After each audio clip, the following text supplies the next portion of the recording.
Pertolongan kita ialah datang dari Allah Bapa Pencipta Khalik langit dan bumi.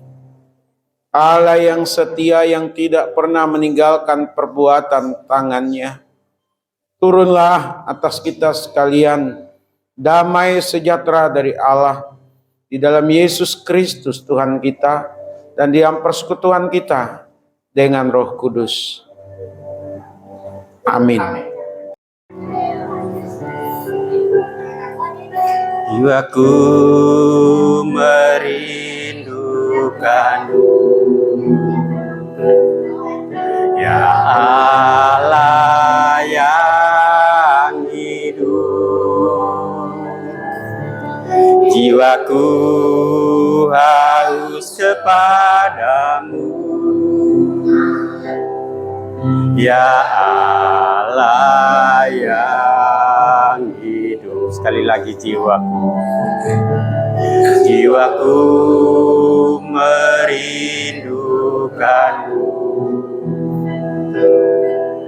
ya Allah yang hidup. Jiwaku haus padamu, jiwaku haus kepadamu, ya Allah yang hidup. Ku bersyukur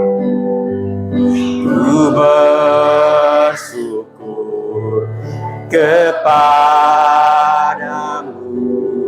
sumber pengharapanku, penolongku, ya Allahku, tiada yang sepertimu. Kita angkat pujian ini dari awal. Jiwaku merindukanmu, Kau Allah yang hidup, ya Allah yang hidup. Jiwaku haus kepadamu, ya Allah yang hidup. Ku bersyukur Tuhan, ku bersyukur kepadamu, sumber pengharapanku, penolongku, ya Allahku, tiada yang seperti. Ku bersyukur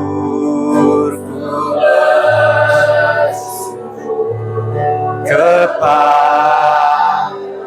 kalau sumber pengharapan terima kasih penolongku, ya Allahku, tiada yang seperti. Bapak Ibu, kita angkat pujian ini dari awal. Jiwaku merindukan Engkau, jiwaku merindukan Engkau Allah yang hidup buat kami.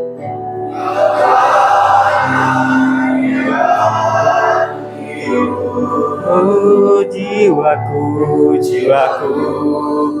haus kepadamu, ya Allah yang ku bersyukur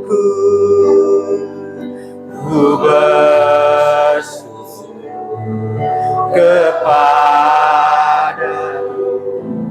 sumber pengharapanku, penolongku, dan Allahku, tiada yang seperti. Ku bersyukur Tuhan, ku bersyukur kepadamu, sumber pengharapanku. Engkau Allah kami, ya tolong, ya Allahku, tiada yang sepertimu, tiada yang sepertimu, tiada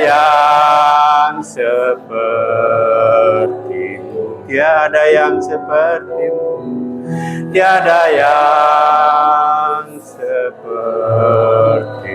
Tepuk tangan untuk kemuliaan Allah kita, Allah yang tiada ganti. Terima kasih. Kita satu dalam doa. Tuhan, inilah kerinduan kami hari ini. Kami boleh datang kepadamu dan mengucap syukur atas penyertaan ya Tuhan Yesus. Kami boleh melewati hari-hari kami dengan berbagai macam tantangan hidup Tuhan. Engkau tidak pernah meninggalkan kami sedetik pun Tuhan. Oleh karena itu Tuhan Yesus, kami mau bersyukur hari ini atas kemurahan-Mu, atas anugerah-Mu, atas kesehatan yang Kau berikan kepada kami, sehingga kami mampu berada di tempat ini dengan baik ya Tuhan Yesus.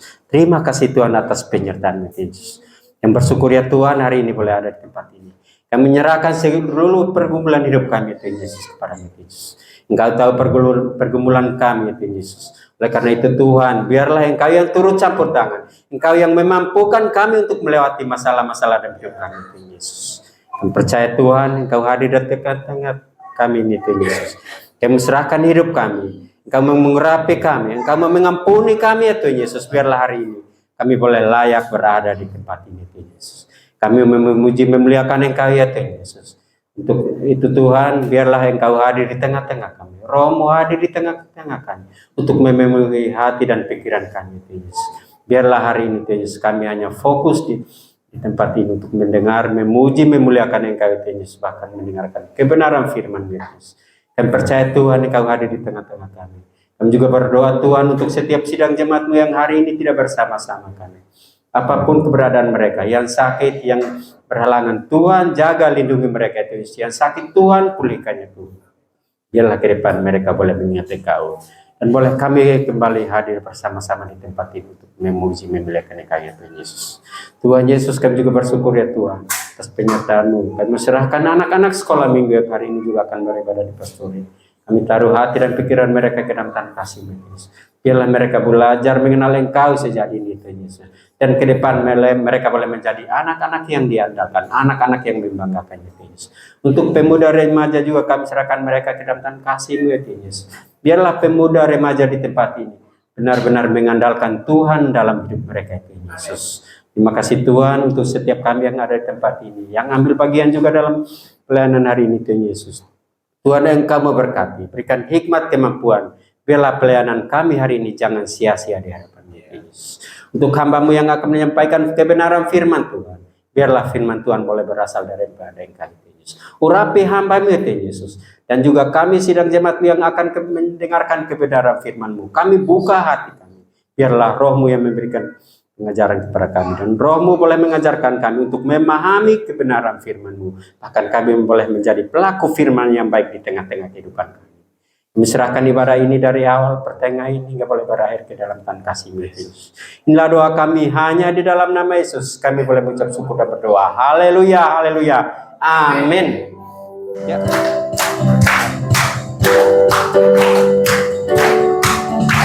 Kita besar, Dia sungguh amat besar. Dia miliki kuasa besar. Dia besar. Tiada mustahil bagi Dia. Dia besar. Ku miliki Allah yang besar. Dialah yang terbesar. Kita ulang ini dari awal. Allah kita besar, Dia sungguh amat besar. Dia miliki kuasa besar. Dia besar. Segala segala sesuatu tercipta, tiada mustahil bagi Dia. Memiliki Allah yang besar, Dialah yang terbesar. Kita hidup dalam kasih. Kita hidup dalam kasih-Nya yang besar. Kita hidup dalam kuasa-Nya yang besar. Marilah kita puji Dia, marilah kita sembah Dia. Oh haleluya, besarkan namanya. Kita akan pujian ini dari awal. Allah kita amat besar, Dia miliki kuasa besar, Dia besar. Segala sesuatu tiada mustahil bagi Dia. Memiliki Allah yang besar, Dialah yang terbesar. Kita hidup dalam kasih-Nya yang besar.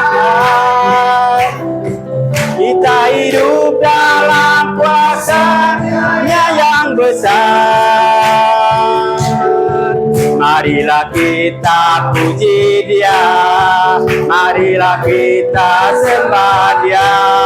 Oh haleluya, besarkan namanya. Oh haleluya, oh haleluya, besarkan namanya. Oh haleluya, oh haleluya, besarkan namanya. Berikan kemuliaan untuk Allah kita. Besarkan nama Tuhan, pujilah Dia.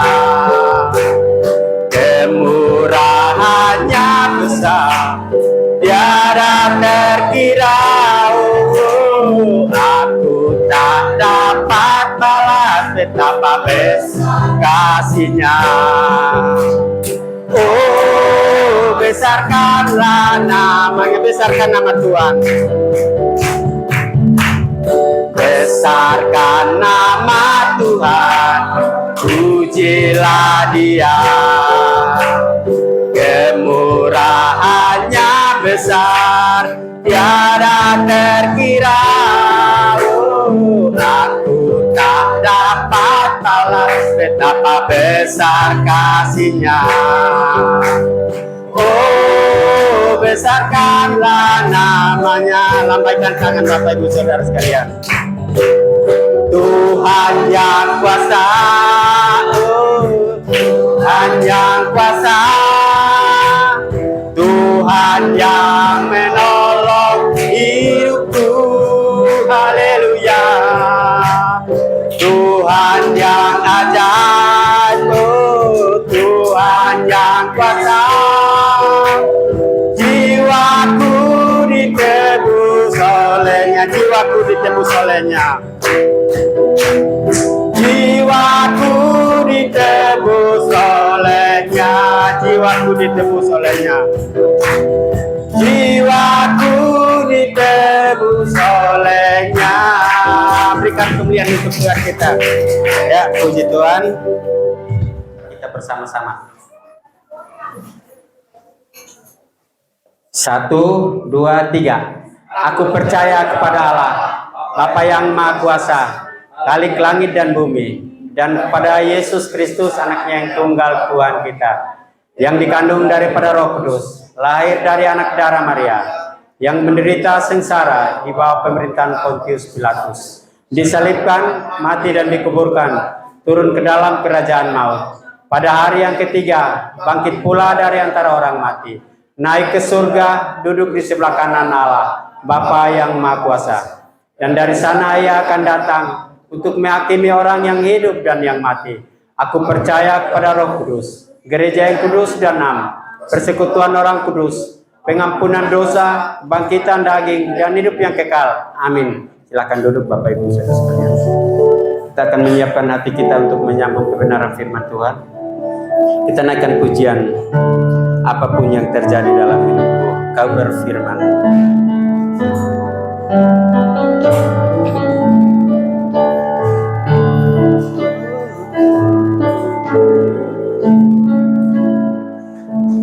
Apapun yang terjadi dalam hidupku ini, tak pernah ku ragukan kasih-Mu Tuhan.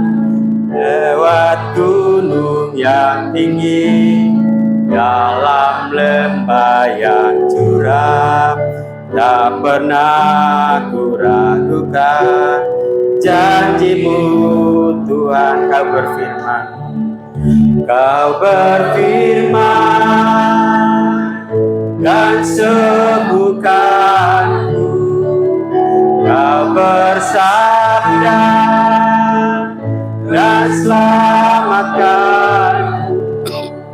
Tiada yang mustahil bagimu.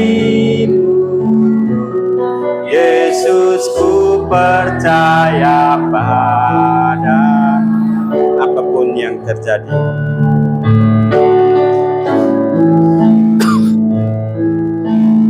Apapun yang terjadi dalam hidup ini, tak pernah ku ragukan kasih-Mu Tuhan.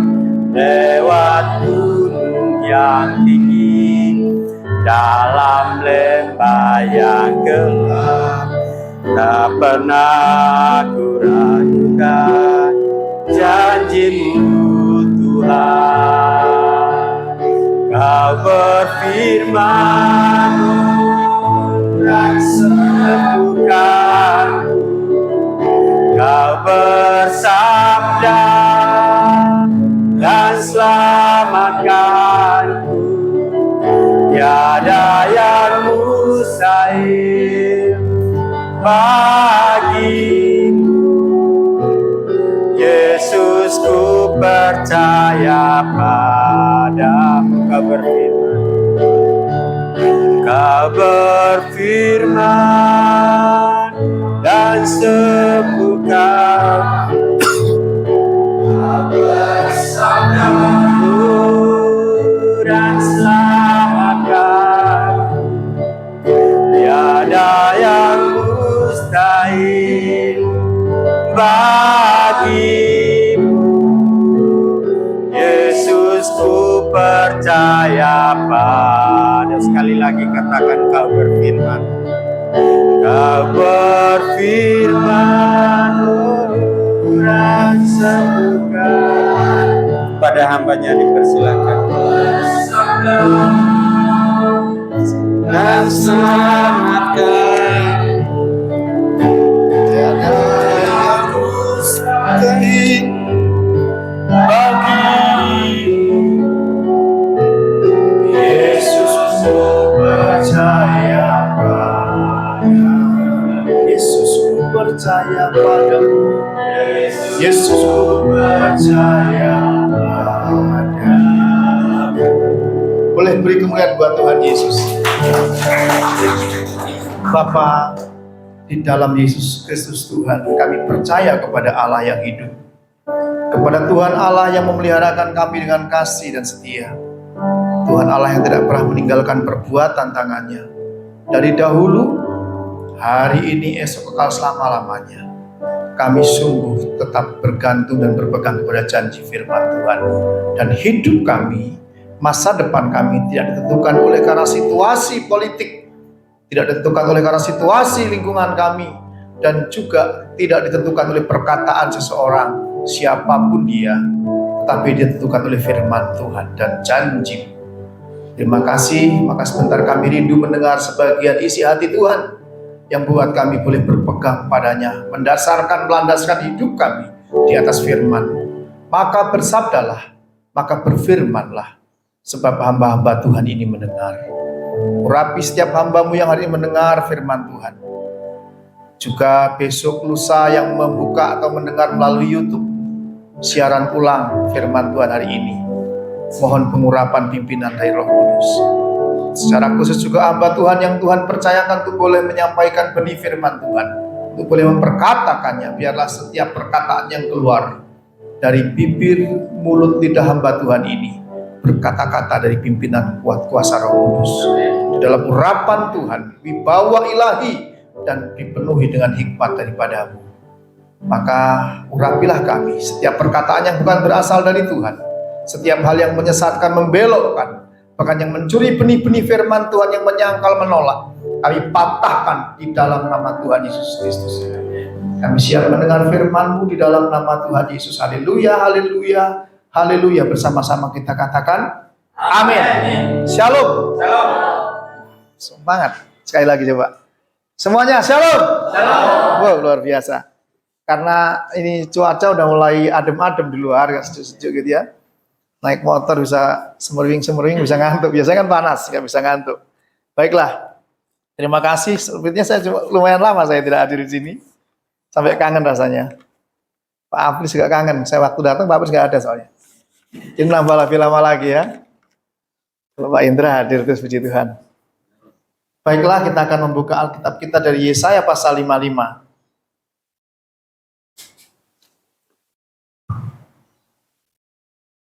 Saya boleh baca lewat itu aja ya, biar lebih jelas. Yesaya 55 ayat 8 dan 9. Nanti ini agak banyak dari Mazmur pasal 139 ayat 1 sampai 9. Kita baca Yesaya dulu, Yesaya 55 ayat 8 sampai 9. Demikian firman Tuhan, sebab rancanganku bukanlah rancanganmu, dan jalanku bukanlah jalanmu. Demikianlah firman Tuhan. Seperti tingginya langit dari bumi, demikianlah tingginya jalanku dari jalanmu, dan rancanganku dari rancanganmu. Wow, luar biasa. Baik, kita akan membuka kembali dalam Mazmur pasal 139. Kita mulai ayat 1 sampai ayat 9. Demikian firman Tuhan, Mazmur pasal 139 ayat 1 dimulai. Untuk pemimpin biduan Mazmur Daud. Tuhan, Engkau menyelidiki dan mengenal aku. Engkau mengetahui kalau aku duduk atau berdiri. Engkau mengerti pikiranku dari jauh. Engkau memeriksa aku kalau aku berjalan dan berbaring. Segala jalanku kau maklumi. Sebab sebelum lidahku mengeluarkan perkataan, sesungguhnya semuanya telah kau ketahui ya Tuhan. Dari belakang dan dari depan, Engkau mengurung aku, dan Engkau menaruh tanganmu ke atasku. Terlalu ajaib bagiku pengetahuan itu. Terlalu tinggi, tidak sanggup aku mencapainya. Kemana aku dapat pergi menjauhi rohmu? Kemana aku dapat lari dari hadapanmu? Jika aku mendaki ke langit, Engkau di sana. Jika aku menaruh tempat tidurku di dunia orang mati, di situ pun Engkau. Jika aku terbang dengan sayap fajar dan membuat kediaman di ujung laut. Lanjut. Ada lagi? Habis ya? Baik, amin. Tuhan pun ada di sana. Terbang sayap fajar jauh, Tuhan tetap di sana. Tidak ada yang tersembunyi di hadapan Tuhan. Maka saya hari ini memberi tema bahwa kita belajar hidup dalam setiap jalan kita ini, hidup di jalan Tuhan. Hidup di rule-nya Tuhan, hidup dalam rencana Tuhan. Maka ada yang dikatakan, serahkanlah rencanamu. Jika engkau merencana tidak kemanapun, hendaklah engkau berencana dalam nama Tuhan. Jadi rencana boleh terjadi jika itu kehendak Tuhan. Kita boleh berencana, tapi Tuhan yang punya kehendak. Kita boleh punya keinginan, punya kemauan, tapi Tuhan yang punya kuasa. Inilah saya hendak menyampaikan bahwa mari kita hidup di jalan Tuhan. Itu temanya kira-kira begitu. Saya mengutip satu perkataan, tingginya pikiran Allah dan kemauan, ya, kemauan Tuhan Allah jauh dari apa yang ada dalam diri kita manusia. Bagaimana dong supaya kita bisa mempertemukan kemauan kita dengan kemauan Tuhan ini? Semua saya pikirkan. Karena kan jauh banget gitu. Apa yang kita pikirkan Tuhan sudah tahu. Sebelum kita ngomong, Tuhan juga sudah tahu. Dan betapa tingginya perbedaan itu. Namun saudara, kalau kita ingin melihat sungguh-sungguh bahwa kita boleh menyelaraskan hidup kita dengan jalan Tuhan, sebenarnya ada satu cara, yaitu belajar membaca firman Tuhan. Karena dari sinilah kehendak Tuhan sebenarnya kita tahu. Mana sih kehendak Tuhan? Ya ini dia, kita harus belajar firman Tuhan. Hari-hari hidup kita harus merenungkan firman Tuhan. Jadi bukan cuma membaca, bukan cuma mendengar, bukan cuma belajar, tapi setiap jalan kehidupan kita perenungan akan firman Tuhan. Mau bertindak apapun, bahkan tindakan yang sudah kita lakukan pun kita perlu renungkan kembali. Kita perlu introspeksi diri, kita selaraskan dengan firman Tuhan. Adakah jalanku serong? Adakah jalanku belok? Adakah aku melanggar titah Tuhan? Maka untuk itu, sebenarnya merenung itu benar-benar perenungan setiap hari. Merenung bukan lagi diem. Bukan. Ya, merenung itu bukan merenung, itu melamun gitu ya. Merenungkan firman siang malam. Kenapa kok siang malam? Jadi kalau kita siang malam merenung dengan cara begini, siang malam tidur kita. Maka merenung firman Tuhan siang malam itu dalam setiap hidup kita. Firman terus kita uji. Hidup kita uji berdasarkan firman. Maka Daud juga mengatakan, ujilah aku, ketahuilah hatiku. Artinya bukan pengen diuji seolah-olah kita ini sudah siap ujian. Tidak, tapi kita belajar menguji hati kita. Mengoreksi hati kita, mengoreksi pikiran kita. Adakah kita selaras dengan firman Tuhan? Firman Tuhan mana yang kita lakukan? Firman Tuhan mana yang kita sudah langgar? Di mana titik kepercayaan kita? Di mana titik kelemahan ketidakpercayaan kita? Nah ini kita setiap hari, setiap hal, mau ngomong pun atau setelah kita ngomong pun, sebenarnya firman Tuhan terus muncul. Maka firman ini hidup sebenarnya. Jadi ini bukan sekedar tulisan atau logos, bukan sekedar perkataan atau logos juga atau rema, tapi sebenarnya firman ini adalah hidup, hukum yang tertanam di dalam loh hati setiap orang, dan roh Allah itu menghidupkan firman itu.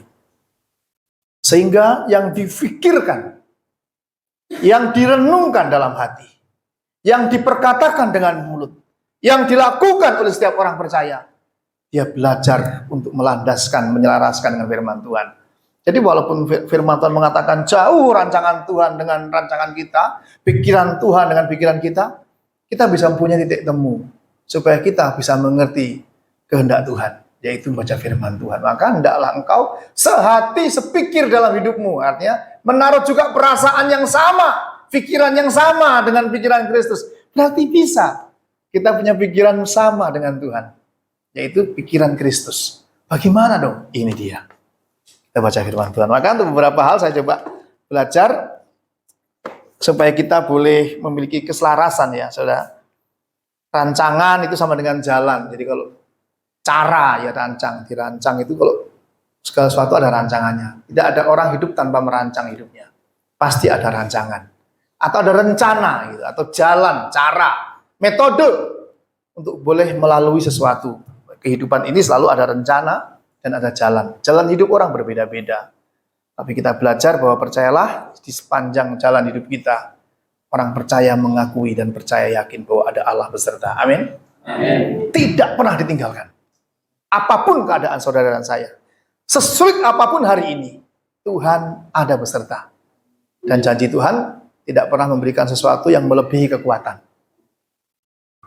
Jadi hanya mungkin ada beberapa hal, ya bisa jadi bebannya yang nambah, tapi kekuatannya bertambah.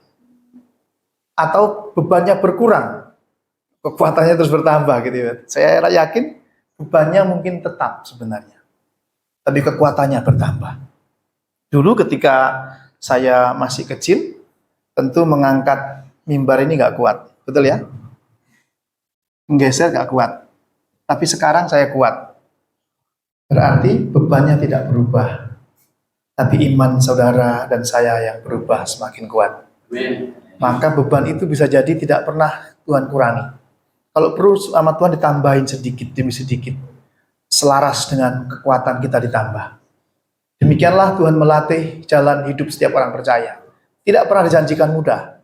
Jangan berpikir jadi orang Kristen jadi mudah, tidak. Makmur, subur, berkat datang sendiri, doa, puasa, berkat datang ketuk pintu, tidak. Itu tidak benar. Itu cara-cara picik. Bahwa dalam Tuhan dianggap hal yang mudah. Tidak, Tuhan mengajar yang sulit. Karena Tuhan, di mana engkau bukan anak-anak gampang, tapi anak-anak yang dikasihi Tuhan, dilatih oleh bapaknya, dilatih, terampil, mempunyai keterampilan. Terus saya bertanya, anak kecil itu bisa berjalan karena kakinya kuat dulu baru bisa berjalan, atau karena dia belajar berjalan maka kakinya kuat? Belajar berjalan maka kakinya kuat. Betul? Bisa juga karena kakinya semakin kuat maka dia bisa belajar berjalan. Jadi dua-duanya. Tapi walaupun dia nambah kuat, nambah tua, nambah besar, kalau dia tidak pernah melatih berjalan, dia tidak akan pernah bisa berjalan dan tidak pernah kuat.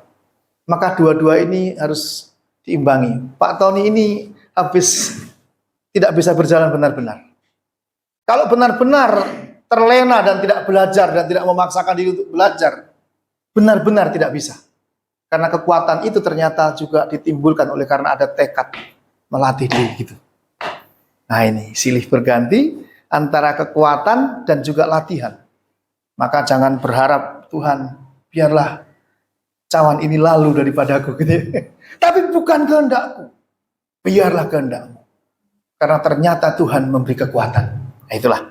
Untuk itu pertama-tama kita mau belajar dari mana dong kita biar punya pemikiran, punya perasaan, dan juga punya sikap hati yang selaras dengan kehendak Tuhan. Yang pertama-tama, kemahatauan Tuhan ini coba kita belajar bahwa Tuhan itu dapat mengerti dan mengetahui semua di balik yang kita sembunyikan gitu ya. Kita coba melihatnya di dalam 1 Samuel pasal 16 ayat 7.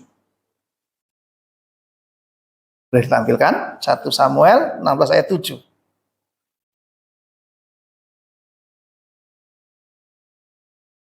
Sudah? Lalu Yonatan memanggil Daud. 16, ini 19. 1 Samuel 16.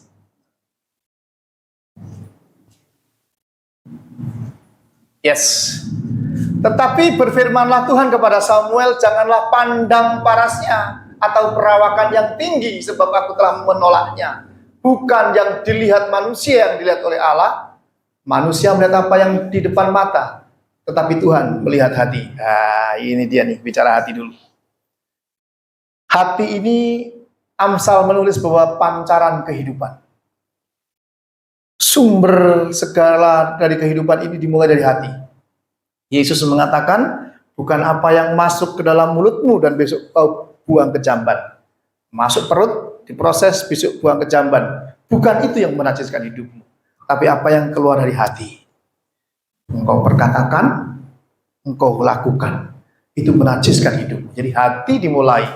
Karena hati adalah mulai atau pelita kehidupan. Maka segala sesuatu dimulai dari hati kita. Hati ini cemar seringkali, itu juga membuat kita akhirnya sekalipun beragama, kita jauh dari Tuhan. Maka Yesus mengecam ahli-ahli Taurat, ahli-ahli agama, berkata demikian, percuma engkau berkata kepadaku, Tuhan Maha Besar, Tuhan, Tuhan, ya. Haleluya, mungkin bahkan gitu ya. Tapi hatimu jauh daripada aku. Jadi kita bisa melihat penampilan. Jadi ini kalau bicara hati bisa juga yang pakai beginian nih, penampilan pendeta, bisa berkhotbah, bisa berteriak, Tuhan Maha Besar, Tuhan Maha Besar, Tuhan Maha Besar. Tapi bisa saja hanya mulutnya. Engkau berteriak-teriak Tuhan, Tuhan, tapi sesungguhnya hatimu jauh daripada aku. Jadi Tuhan melihat hati saudara dan saya. Setiap orang, sekalipun beragama. Atas nama agama, hati seseorang bisa cemar. Karena yang kau lakukan adalah bukan ajaran Tuhan, ya, bukan kehendak Tuhan, tapi ajaran manusia. Jadi agama itu bisa jadi ajaran manusia yang lebih ditonjolkan dibanding kehendak Tuhan. Jika Tuhan dia menghendaki supaya hati kita diselaraskan dengan hati Tuhan. Satu contoh yang sangat mendasar adalah Tuhan adalah pengasih dan penyayang. Pengasih, penyayang, rahmani dan rahimi. Aku ini rendah hati, aku ini lemah lembut, aku ini penyayang. Tidak ada kebencian dalam diri Tuhan. Nah,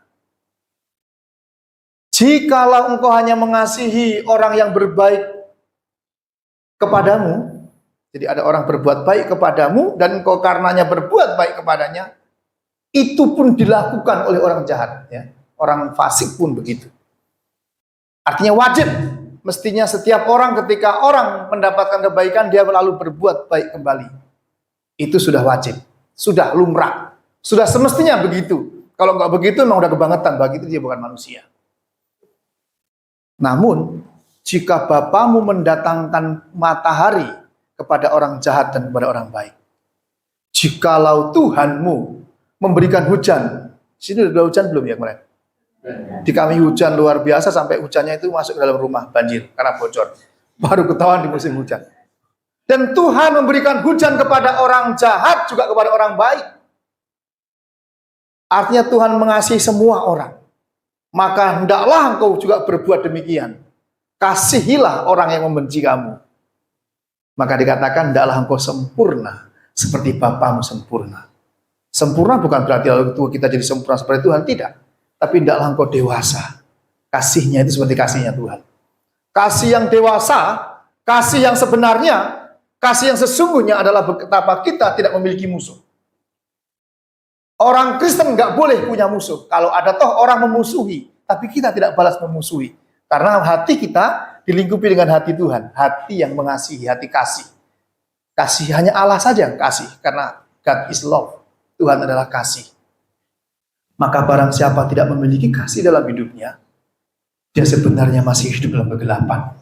Dia tidak mengenal Tuhan. Sekalipun dia berteriak-teriak, Tuhan Maha Besar, Tuhan Maha Besar, tapi hatinya jauh daripadaku.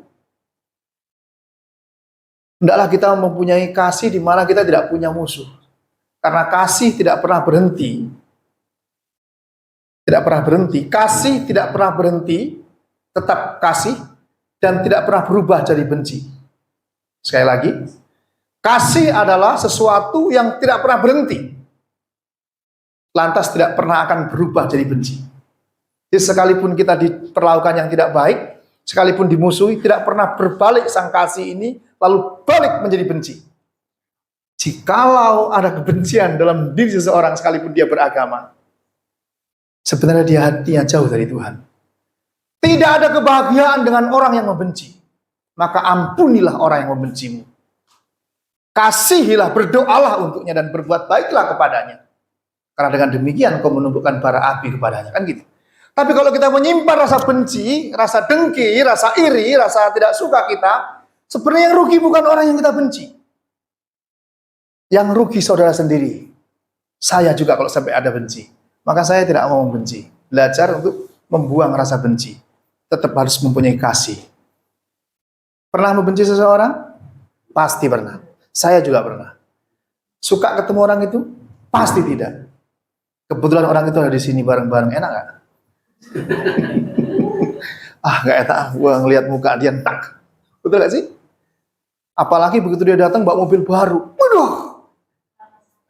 Nah, dia yang beli mobil pakai AC, kita yang kepanasan. Kan gitu. Apalagi dia, itulah pokoknya. Begitu orang yang kita benci ternyata dalam keadaan baik, kita menderita. Makanya rugi di saudara dan saya jika kita membenci seseorang. Mulai hari ini, jika ada rasa benci sedikit pun, Tuhan minta aku ini aku angkat. Buang, aku balas mengasihi. Ini dong. Hatimu jangan sampai jauh, walaupun beragama. Nah ini makanya fenomena yang ada, yang sekarang ini berkembangan sudah kandung banyak handphone ya, informasi digital. Melalui media-media online, berita-berita. Jangan lebih banyak saudara baca dibanding baca firman Tuhan. Jikalau itu lebih banyak, hati kita akan lebih tercemar. Gitu. Saya banyak berdiskusi ngobrol baik dengan orang yang seiman, ada sama-sama Kristen, bahkan sejawat sama-sama pendeta, bahkan yang berbeda keyakinan, artinya agama satunya agama lain dan saya Kristen gitu. Hampir semua saya dapati tidak satu orang pun berpikir yang seperti saya pikirkan. Saya berpikir demikian Bapak Ibu dengan fenomena yang ada ini. Urusan yang lagi fenomena nih, urusan Israel dan Palestina ini bukan urusan agama. Tapi betapa banyak orang membawa-bawa ke urusan agama. Pendeta-pendeta seolah memihak Israel, yang sebagian memihak Palestina, kan begitu. Ini bukan soal memihak. Ini soal peperangan yang kita harus belajar berdoa untuk sedapatnya dihentikan. Jika memang tidak bisa dihentikan, minimal belajar untuk sportif, bahwa orang-orang sipil harus dikeluarkan begitu. Tapi yang menyatakan tidak, di mana ada peperangan suci, peperangan yang kadang licik, orang sipil mesti dikeluarkan justru buat tameng, supaya apa, begitu dihantam orang sipil, ujung-ujungnya memancing opini dunia, akhirnya atas nama kemanusiaan, akhirnya mesti keroyok berantem, dan begitulah peperangan. Tapi kalau agama dibawa ke ranah peperangan, akhirnya timbul kebencian. Loh, kata beragama kok jadi membenci? Membenci kelompok lain, membenci satu bangsa. Kita beda agama bukan disuruh saling membenci. Tidak ada cerita. Kristen nggak pernah mengajarkan membenci agama lain. Suku lain, bangsa lain, negara lain. Sama sekali tidak pernah dibenarkan. Karena Tuhan kasihnya bagi segala bangsa. Suku bangsa dan bahasa. Bahkan agama. Kita harus belajar memunculkan tidak ada kebencian. Jangan coba-coba lalu memihak membela. Saya tidak pernah membenarkan orang memihak kepada negara manapun untuk urusan peperangan ini. Sekalipun ada beberapa pendeta ikut-ikut ngomong soal membela. Israel bukan gereja, gereja bukan Israel. Di Palestina juga banyak orang Kristen juga kena. Kita juga harus berseru minta belas kasihan supaya orang-orang itu bisa keluar, bisa diungsikan. Nyatanya kan susah untuk keluar. Tidak tahu siapa yang memblokade ya, yang isolasi sehingga mereka nggak bisa keluar. Mau nggak mau begitu ada rudal meledak, sipil lagi yang kena. Kita jadi bingung, kita mikir berita. Kan kita nggak ngerti, saya juga nggak ngerti. Saya nggak terlalu banyak dengar sih, nggak terlalu banyak membaca. Cuma kadang-kadang dari obrolan suka rumah sakit dibom. Nyatanya nggak ada yang bertanggung jawab siapa yang ngebom rumah sakit. Nah, yang jelas semua itu diarahkan untuk memancing opini supaya semakin perangnya semakin besar. Api itu semakin tambahin minyak, tambah api supaya berkobar. Apalagi nanti kalau sampai ada orang menganggap ada setempat suci. Kekristenan, menurut saya tidak tahu menurut yang lain, menurut saya, tidak ada tempat suci. Maka saya ke gereja pakai sepatu dan gak lepas. Saya jalan dari sana, sepatu saya nggak cuci. Karena gereja bukan tempat suci. Gereja adalah bangunan di mana kita bersekutu, berkumpul, berkerabat. Tidak ada satu tempat suci pun bagi orang Kristen. Yang suci adalah hatimu. Tuhan bersemayam di hati yang suci. Amin. Maka tidak ada tempat suci. Nggak ada namanya tanah suci. Tanah suci, tanah di mana saya berpijak. Tumpah darah saya, suci buat saya. Karena ini pusaka Tuhan. Amin. Nggak usah berpikir mesti datang ke Holy Land gitu ya. Waduh, Holy Land dibom. Nggak ada urusan. Nggak ada tempat suci. Nah, atas nama agama, tempat suci ini bisa buat peperangan gede. Saya kadang berpikir-pikir, saya nggak bisa bayangkan tiba-tiba entah bomnya siapa yang nyasar itu satu tempat ibadah masjid yang di Yerusalem itu gitu ya. Wah, bro, yang jelas satu bangsa yang dituduh sebagai pengebom, wah udahlah. Seluruh dunia mengatasnamakan jihad, berperang atas nama agama. Nah, inilah manusia, ajaran manusia. Saling membunuh, saling membenci, sekalipun atas nama agama. Kekristenan tidak pernah dibenarkan mengadakan pembantaian, perlawanan, permusuhan. Kasihilah musuhmu. Berdoalah buat orang yang menganiaya kamu. Maka saya belum pernah mendengar gereja dibakar pun lalu kita rame-rame angkat senjata ya. Kalau ada yang protes yang itu ya sebagian yang memang masih Kristen-Kristen kanak-kanak. Tapi yang sudah dewasa di dalam Tuhan, dia belajar hanya berdoa, menyerahkan kepada Tuhan. Tidak sedikit yang membakar justru terima Tuhan. Kan gitu. Karena ini urusan-urusan dengan Tuhan, bukan urusan dengan saudara. Soal ada gedung ini atau nggak ada gedung ini, ibadah kita kepada Tuhan tidak pernah berhenti. Karena ibadah dengan Tuhan bukan soal seremonialnya, tapi soal hati. Bisa saja kita di sini, hati kita jauh dari Tuhan. Yang paling penting belajarlah, hati kita dikoreksi hari-hari. Jangan terkontaminasi dengan berita-berita. Jangan banyak terkontaminasi dengan medsos-medsos. Beritanya semua itu tidak benar. Belum tentu benar. Kita tidak tahu, ya Allah ini pasti benar. Maka lebih banyaklah firman Tuhan. Supaya itu boleh mengoreksi hati kita. Mempunyai kemurnian di hati kita. Terus belajar mengasihi. Tersenyum dengan semua orang. Betul. Tidak mungkin semua orang bisa memperlakukan baik kepada kita. Tapi tugas kita adalah tetap berbuatlah baik kepada semua orang. Sedapat-dapatnya kalau itu ditanggungkan kepadamu, berbuatlah baik kepada semua orang. Karena itu kehendak Tuhan. Wow, Sulit? Sulit. Bisa? Tentu bisa. Karena bukan kamu yang bekerja, melainkan Tuhan yang berdiam dalam diri saudara dan saya, yang membimbing hari-hari. Bisa gagal? Bisa hari ini gagal. Tapi besok tidak akan berulang kepada kesalahan yang sama. Pernah membenci orang, dia tidak akan hidup dalam kebencian. Seseorang yang hidup dalam kebencian, dia jauh dari Tuhan. Dan tidak ada sukacita, tidak ada damai sejahtera dalam hidupnya. Tuhan berkata, aku datang membawa damai sejahtera. Damai yang kuberikan bukan damai yang diberikan oleh dunia ini. Tapi damai yang kuberikan, damai yang tidak pernah berkesudahan. Seperti air yang mengalir. Ketika engkau meminumnya, engkau tidak akan pernah menjadi haus lagi. Oh, wow. Hidup yang dipimpin oleh Roh Allah, hatinya diperbaharui hari ke hari.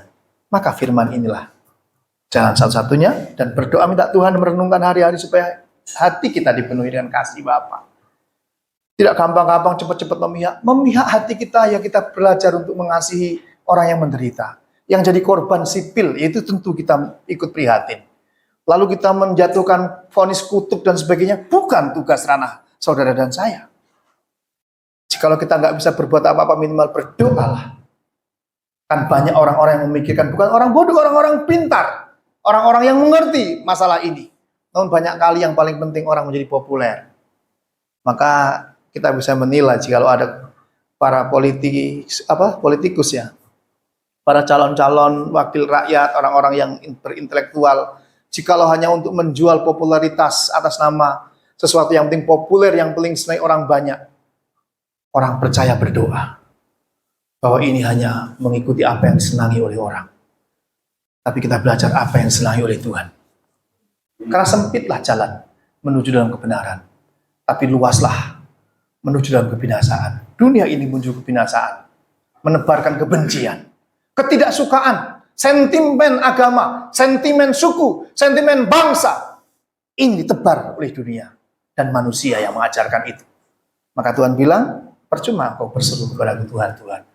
Tuhan Maha Besar, Tuhan Maha Besar.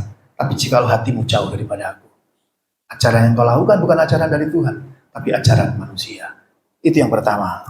Yang kedua, bukan hanya hati, tapi kita lihat bahwa Tuhan juga mengerti pikiran kita. Mazmur 139. Ayat 2, ayat 7, dan ayat 9. Mazmur 139. Ayat yang kedua. Engkau mengetahui kalau aku duduk atau berdiri. Engkau mengerti pikiran. Engkau mengerti pikiranku dari jauh. 7 dan 9. 7, langsung 7 saja. Tadi kita sudah baca soalnya. Kemana aku dapat pergi menjauhi rohmu? Kemana aku dapat lari dari hadapanmu? Jika aku terbang dengan sayap fajar dan membuat kediaman di ujung laut, Engkau mengerti dan Engkau di sana. Artinya Tuhan mengerti semua yang kita sembunyikan dari pikiran kita. Tuhan tahu yang kita pikirkan. Maka kita belajar juga hati-hati dengan apa yang kita lihat. Kadangkala jendela hati ini atau pikiran ini kadang mata yang kita lihat. Maka banyak-banyaklah melihat yang baik ya, pemandangan boleh. Gunung-gunung, pohon-pohon yang lagi menghijau setelah hujan, ini bagus. Tapi kalau saudara mulai melihat mobil-mobil mewah ya, sementara sampai naik motor kehujanan, hati ini cemar, pikiran ini. Ya. Akhirnya lama-lama kita mengambil loan ya, ambil pinjaman. Untuk sekedar ingin punya kendaraan yang lebih trendy ya, lebih keren. Besok kita akhirnya lebih cemar lagi pikiran kita sebab kita ternyata diudak-udak setoran kan gitu. Lalu kita mulai ngomong, Tuhan di mana Engkau? Loh, kamu yang utang, aku yang ditanya. Kan gitu. Diudak-udak debt collector, Tuhan di mana Engkau? Ah, ke gereja gak gereja sama saja. Ah Tuhan sama saja. Ya bukan salah Tuhan sebenarnya, salah pikiran kita, cara berpikir. Hati-hati kita berpikir ini. Lalu juga saya memikir begini juga. Saya kadang suka iseng. Kenapa kok Yesus ketika ada orang kedapatan berzina diarak? Ya, biasanya kalau orang kedapatan berzina Di Arak itu biasanya kan berpakaiannya asal-asal, pokoknya sungguh dipermalukan di depan orang banyak. Maka Yesus menunduk. Banyak orang menanya, banyak yang menafsir. Ketika Yesus menunduk itu nulis apa gitu ya. Ya kita memang nggak ditulis apa. Maka saya juga nggak bilang nulis apa. Yang saya tahu dia nunduk. Setidaknya saya belajar. Jikalau ada yang pakaiannya aneh-aneh, nggak usah dilihat begini, nunduk aja. Karena begitu kita melihat, sering-sering melihat lama-lama, baik di handphone juga itu cemar. Ada di sini? Hapus. Sebelum saya razia. Hapus. Cepat hapus ya Bapak Ibu. Karena ketahuan anak, ketahuan istri rame. Ya, jangan melihat gambar-gambar yang membuat kita cemar pikiran. Terlintas boleh nggak? Terlintas pikiran cemar boleh nggak? Ngomong aja boleh apa enggak? Boleh nggak? Berpikir cemar boleh nggak? Nggak boleh. Tapi bisa nggak? Bisa. Bisa. Pendeta bisa nggak cemar pikirannya? Bisa. Walaupun sebenarnya nggak boleh, tapi bisa. Artinya bisa berarti ya boleh, karena bisa saja bercemar pikiran. Tapi boleh nggak kalau pikirannya cemar terus begitu? Nggak boleh. Itu nggak benar. Artinya burung itu terbang di atas kepala kita boleh nggak melintas? Boleh? Boleh. Pernah burung berak di badan kita atau di kepala kita? Ah, boleh ya berarti. Kita walaupun bilang nggak boleh, nyatanya pernah. Tapi yang orang itu bodoh dan orang itu tidak sungguh-sungguh tidak benar adalah ketika burung itu dibiarkan bersarang di kepala kita. Lalu dia bertelur di sini. Dia berak di kepala kita, itulah kebangetan. Artinya pikiran cemar bisa saja berlintas dalam pikiran kita. Tapi jika itu direnungkan terus hari-hari, di pikirannya aja jorok terus. Hari-hari dan akhirnya dibuahi, bertelur, beranak pinak. Akhirnya seluruh hidupnya cemar, kotor. Karena Victornya dipelihara. Maka belajarlah Victor tidak dipelihara lama-lama gitu. Melintas saja boleh. Bisa dong melintas. Wih, buset, melintas kan lihat. Boleh dong. Tapi kalau begini, saya jamin nabrak, gitu kan? Boleh di depan lihat, buset. Sudah cepet buru-buru ke depan gitu ya. Kalau tidak, kita begini ya. Sepion nggak sempat ada nggak sayang. Ibu boleh tegur bapak. Kalau bapak naik motor begitu boleh tegur. Nggak usah pelan-pelan, langsung kelepok aja. Pak, gitu ya. Supaya tobat. Jadi inilah pikiran ini Tuhan tahu. Maka kalau kita sadar bahwa Tuhan menyertai kita, Tuhan tahu pikiran kita. Pikirkan. Kalau di dalam, saya menulis di ini ayatnya ini, di dalam Filipi pasal 4 ayat 8. Ayatnya mungkin Bapak Ibu tahu ya. Pikirkan semua yang baik.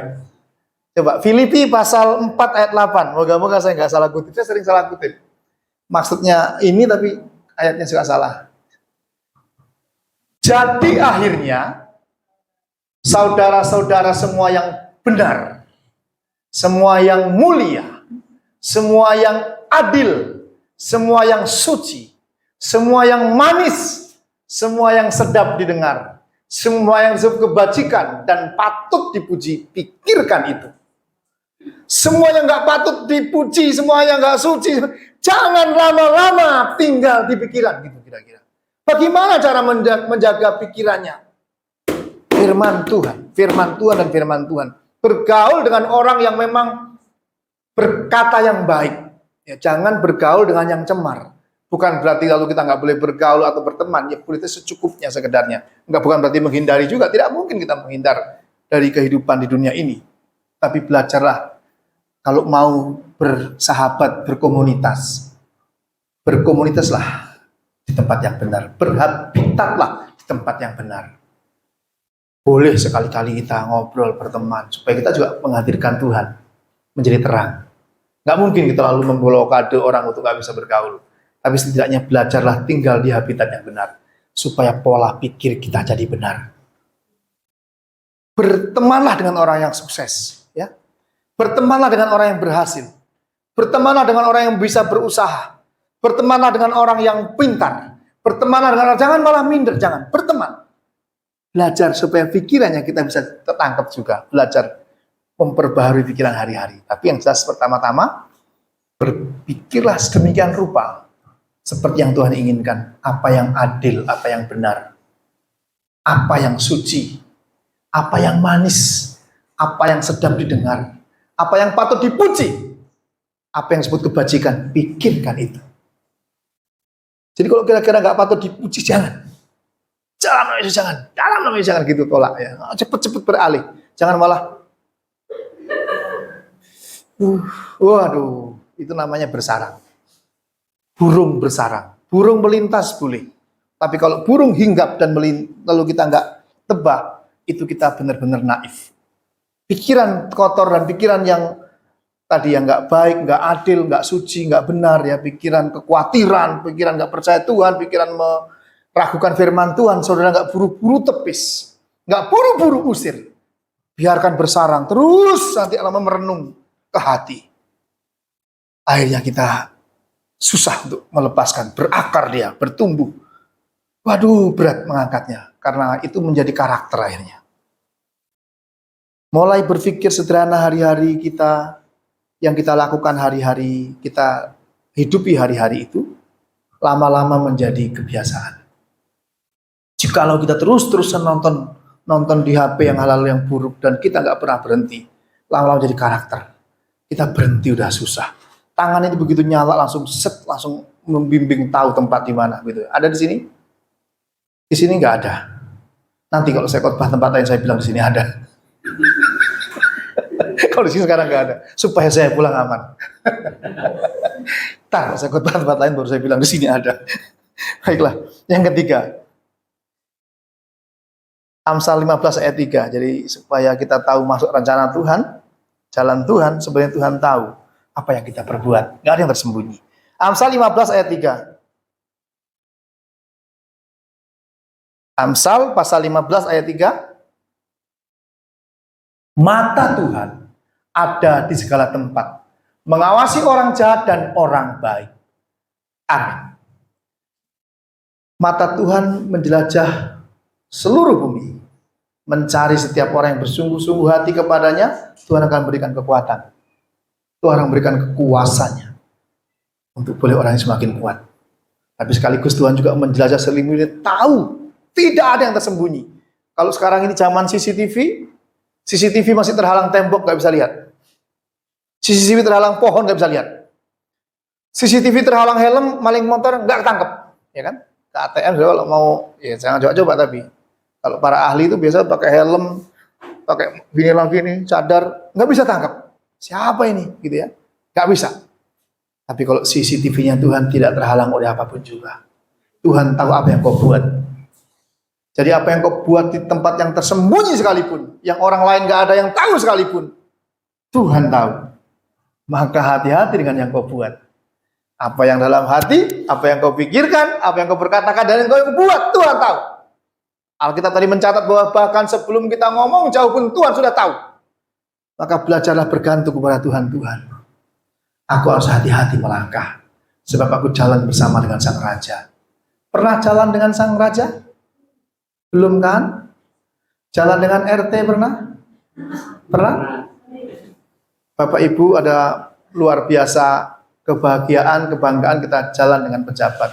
Sekalipun jalan dengan RT. Yang penting jangan dengan Bu RT ya. Dengan RT jalan bareng, keliling gitu ya. Wah, apalagi naik tingkat lagi dengan Pak RW, dengan Pak Lurah, dengan Pak Camat. Lalu dengan Wali Kota. Pernah jalan dengan Wali Kota? Saudara pasti nggak pernah. Itu rasanya orang-orang rebutan untuk jalan di sebelahnya. Beserta dengan Pak Wali Kota. Pesertanya sebentar lagi. Buru-buru foto-foto. Nah, saya pernah foto juga. Saya sedang berjumpa dengan Erick Thohir. Saya foto juga. Saya kirim ke grup. Waduh, Pak Ngadi kenal sama Erick Thohir? Enggak. Hanya kebetulan ketemu dan saya foto. Bangga. Sekaligus bangga kita jalan dengan Sang Raja, dengan Tuhan. Jauh lebih bangga sekedar kita berjumpa, berjalan sesaat dengan pejabat, bahkan dengan presiden sekalipun. Tapi harusnya kita bangga berjalan beserta dengan Tuhan.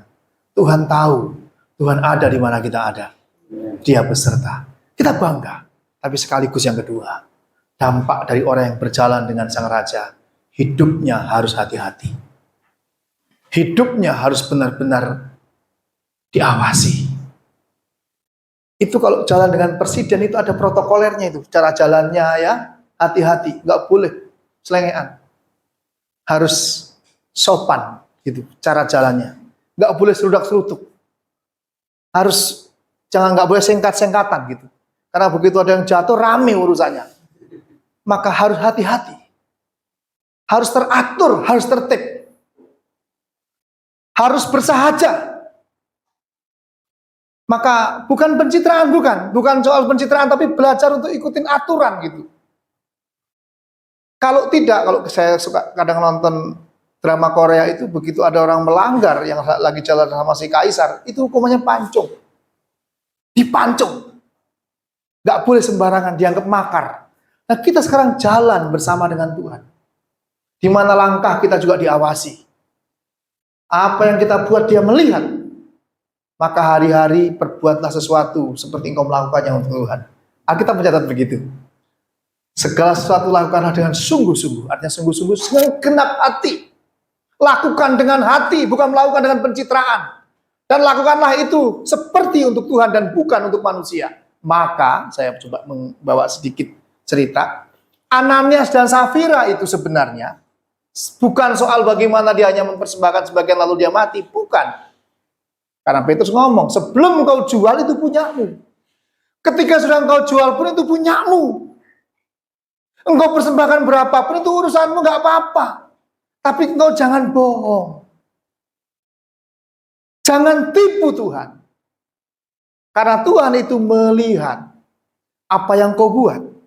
CCTV-nya Tuhan nggak bisa dihalang-halangi oleh apapun juga. Bahkan niatan hatimu pun Tuhan tahu. Tapi engkau melakukannya hanya pencitraan. Supaya hanya dilihat orang. Engkau bilang seluruhnya. Padahal tidak. Jadi salahnya adalah karena pencitraan. Dia melakukannya nggak dengan hati. Supaya hanya real. Hanya supaya dilihat orang. Maka demikian juga mempersembahkan sesuatu. Hidup kita ini lakukanlah untuk Tuhan. Dan bukan untuk pendeta. Bukan untuk majelis. Bukan untuk manusia. Lakukan untuk Tuhan dengan hati. Seadanya. Kalau perlu seluruh hidupmu. Yang terbaik.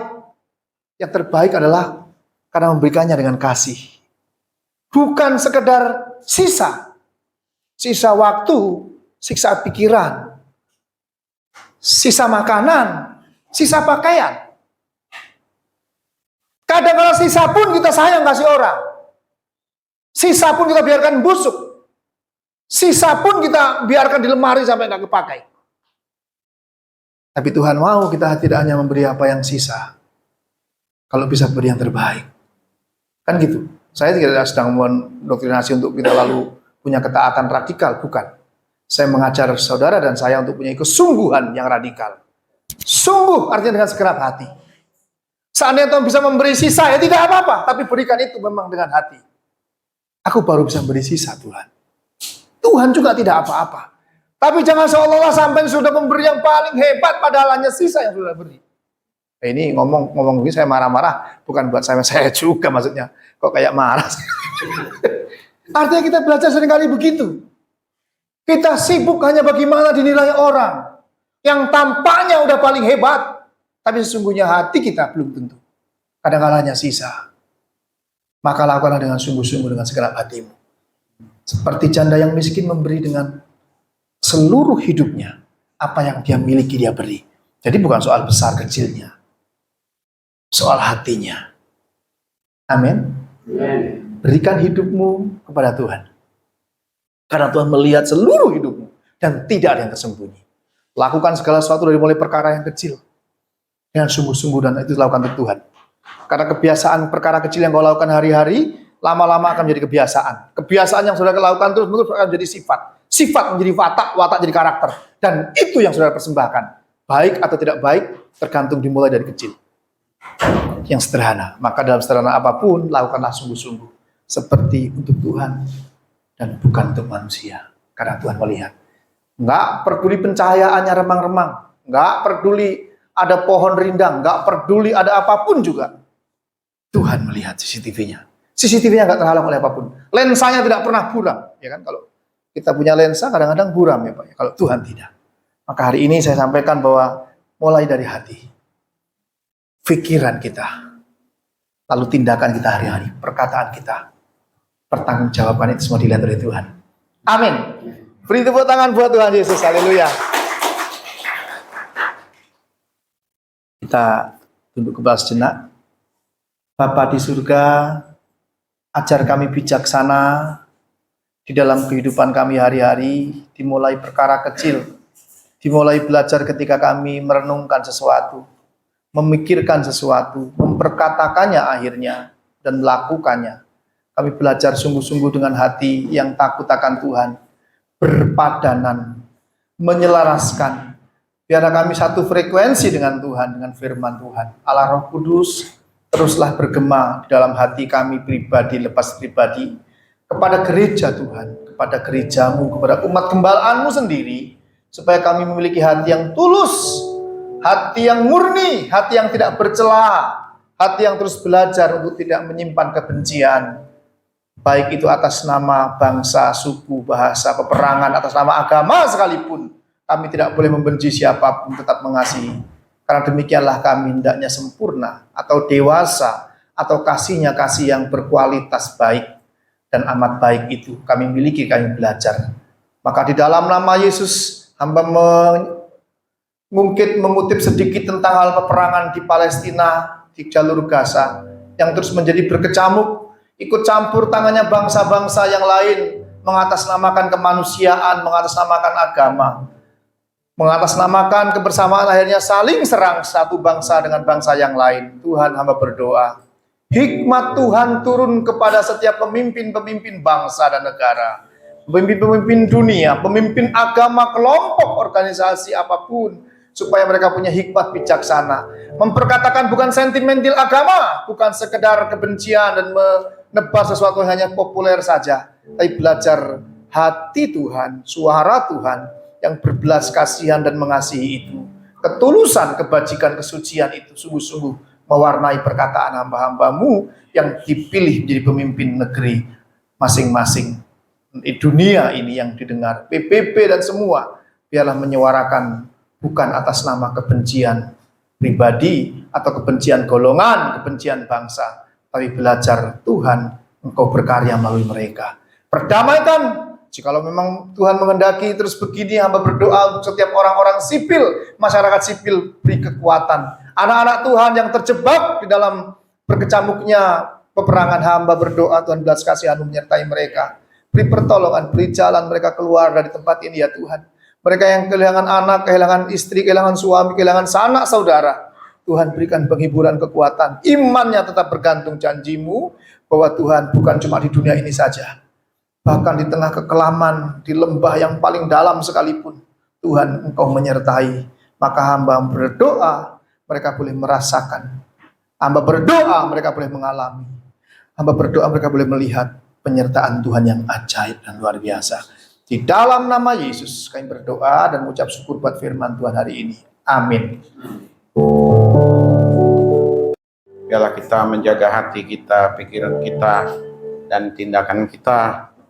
Karena bagaimanapun kita harus satu frekuensi atau satu arah, satu jalan, satu role dengan Tuhan. Terima kasih untuk hamba Tuhan, Pendeta Ngadi Utomo, yang boleh menyampaikan firman Tuhan bagi kita sekalian. Baik, sidang jemaat, kita akan masuk di dalam perjamuan kudus. Harap ditampilkan ayatnya. Saya lupa tadi bawa kacamata jadi nggak bisa baca dengan jelas. 1 Korintus pasal 11 ayat 23 sampai ayat 32. Kita akan membaca secara bergantian. Ya, saya akan memulai, nanti sidang jemaat membaca ayat berikutnya, kita bergantian. Sebab apa yang telah kuteruskan kepadamu telah aku terima dari Tuhan, yaitu bahwa Tuhan Yesus pada malam waktu ia diserahkan mengambil roti. Dan sesudah itu ia memecah-mecahkannya dan berkata, inilah tubuhku yang diserahkan kepada kamu. Berdoalah ini menjadi peringatan akan aku. Demikian juga ia mengambil cawan sesudah makan, lalu berkata, cawan ini adalah perjanjian baru yang dimeteraikan oleh darahku. Perbuatlah ini setiap kali kamu meminumnya menjadi peringatan akan aku. Sebab setiap kali kamu makan roti ini dan minum cawan ini, kamu berkata kematian Tuhan sampai ia datang. Jadi barang siapa dengan cara yang tidak layak makan roti atau minum cawan Tuhan, ia berdosa terhadap tubuh dan darah Tuhan.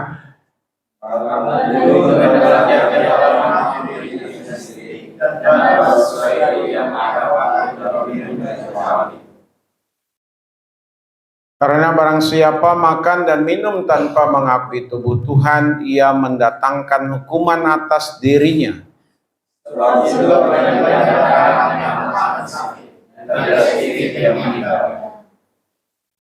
Kalau kita menguji diri kita sendiri, hukuman tidak menimpa kita.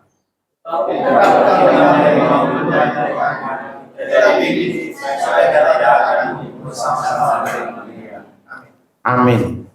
Mari sidang jemaat, saya sedemikian rupa kepalanya dimahkotai duri, tubuhnya disesa, diolok-olok, ditinju, dipaksa memikul salib menuju Golgota. Setelahnya ia disalibkan, mati menggantikan Bapak, Ibu, dan saya. Kita yang seharusnya mati karena dosa kita boleh dihidupkan. Kita yang adalah seteru atau musuhnya, menjadi orang-orang kekasihnya, dan yang mewarisi akan janji-janjinya. Oleh karenanya, untuk mengingat penderitaan kesengsaraan, kematian Tuhan Yesus, dan bahkan kita harus siap menyongsong kedatangannya yang kedua kali, marilah kita makan roti yang merupakan lambang tubuhnya ini dengan penuh ucapan syukur kepadanya. Karenanya, makanlah.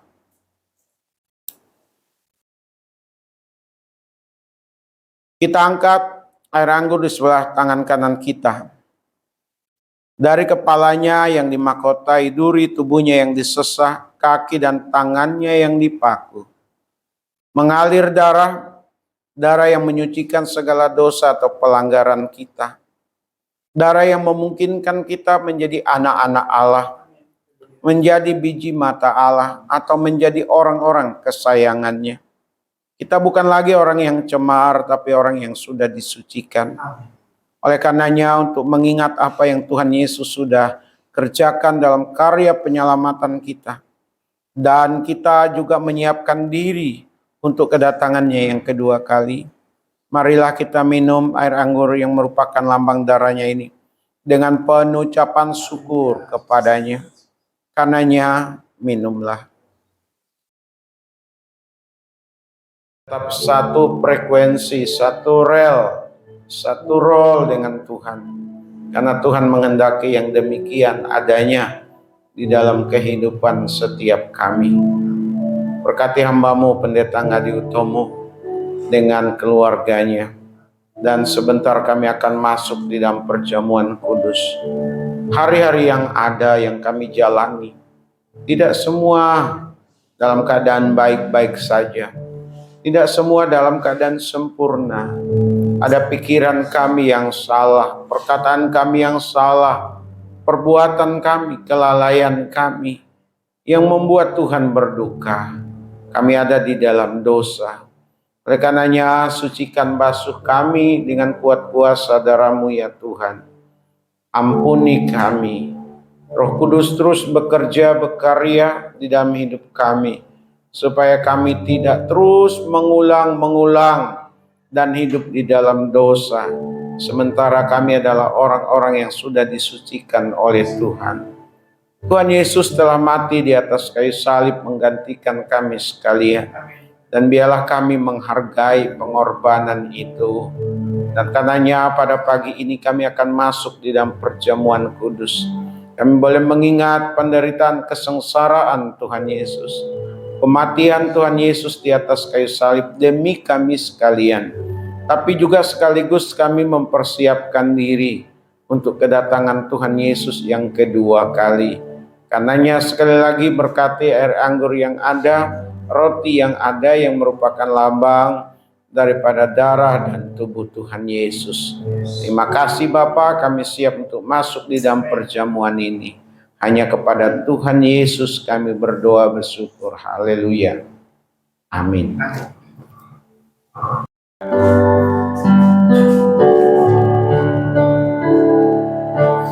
Tak usah ku takut, Allah menjagaku.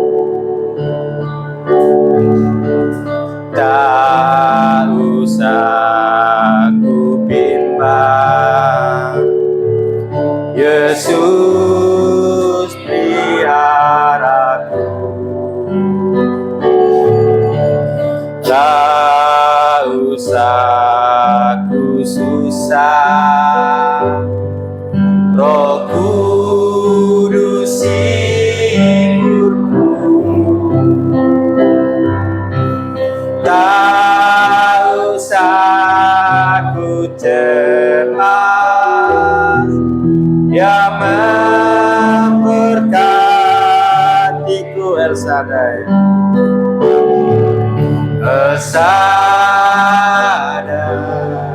El Shaddai, Allah Maha Kuasa. Dia besar, Dia besar, Dia besar.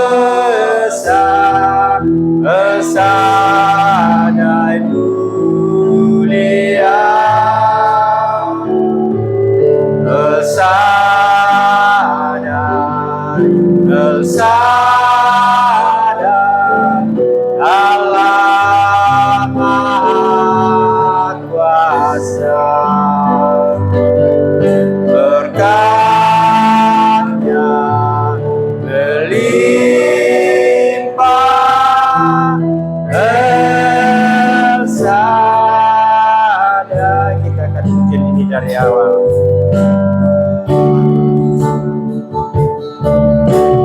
Tak usah ku takut, Allah menjagaku. Tak usah ku bimbang, Yesus peliharaku. Tak usah ku susah, Roh Kudus hingurku. Tak usah ku cemas, Dia memberkati. El Shaddai, El Shaddai, El Shaddai, Allah Maha Kuasa. Dia besar, Dia besar. El Shaddai mulia, El Shaddai, El Shaddai, Allah Maha Kuasa. Berkatnya melimpah, El Shaddai. Katakan El Shaddai, El Shaddai. Saya undang sidang jemaat untuk berdiri. El Shaddai, El Shaddai, Allah Maha Kuasa. Dia besar, Dia besar. El Shaddai mulia, El Shaddai.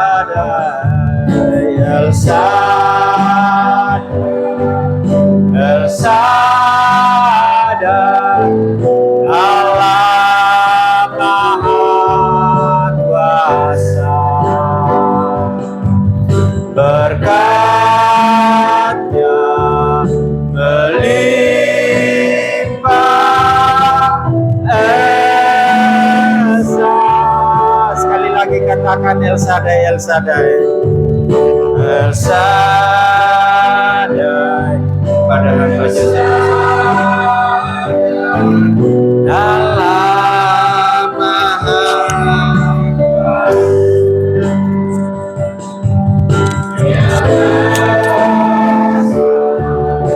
Ya besar, Ya Shaddai, Dia El Shaddai, El Shaddai, Allah Kuasa. Wajahnya berlimpah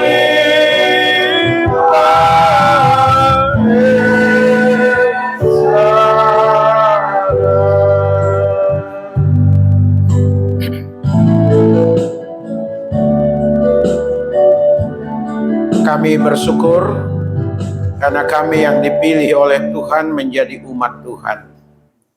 Kami bersyukur di dalam kelemahan, kekurangan, bahkan keberdosaan kami. Tuhan Yesus tetap menyayangi kami. Dan biarlah kami terus ada dalam tuntunan Tuhan. Ada dalam rencana Tuhan, ada dalam rancangan Tuhan.